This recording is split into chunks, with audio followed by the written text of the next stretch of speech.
وہ بچہ بھی شہید ہو گیا، ماں بھی شہید ہو گئی، اور پھر اللہ نے جو ہے نا جنہوں نے یہ ظلم کیا تھا ان پہ اللہ نے اپنے غصے کا اظہار قرآن میں کیا۔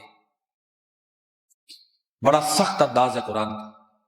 آسمان جو برجوں والا ہے اس کی قسم، والیوم الموعود، اس دن کی قسم جس کا وعدہ دیا گیا، قیامت کے دن کی قسم، شاہد مشہود کی قسم، یہ کھائیوں والے ہلاک ہو گئے۔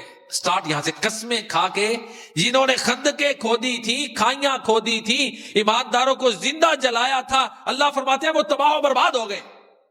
کتنا سخت انداز ہے۔ قتل اصحاب الاخدود النار ذات الوقود، بڑی انہوں نے آگ شعلوں والی جلا دی۔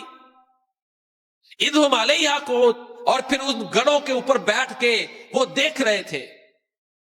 وَهُمْ عَلَى مَا يَفْعَلُونَ بِالْمُؤْمِنِينَ شُهُودٌ، مومنوں پہ جو ظلم کر رہے تھے وہ دیکھ رہے تھے۔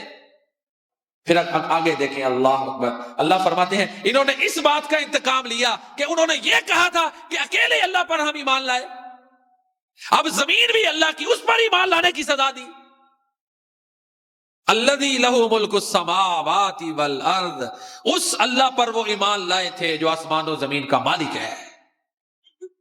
مالک پر ایمان لانے کی انہوں نے سزا دی، یہ تو مر گئے، یہ تباہ ہو گئے۔ اب یہ قرآن میں ہے، قتل اصحاب الاخدود، انہوں نے موت، کیا موت سے بڑی تباہی کو آواز دے لی ہے۔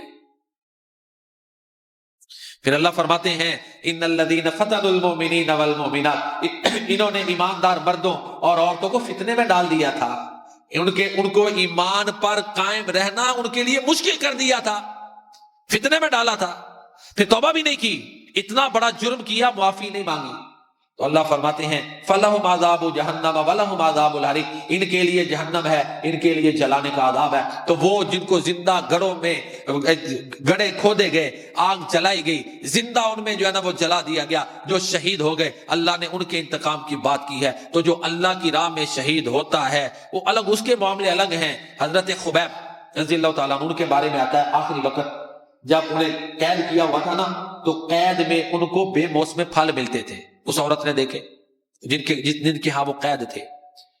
تو اللہ اپنے ولیوں کو غیب سے رزق کھلا دیتے، ہمیں سمجھ نہیں آتی۔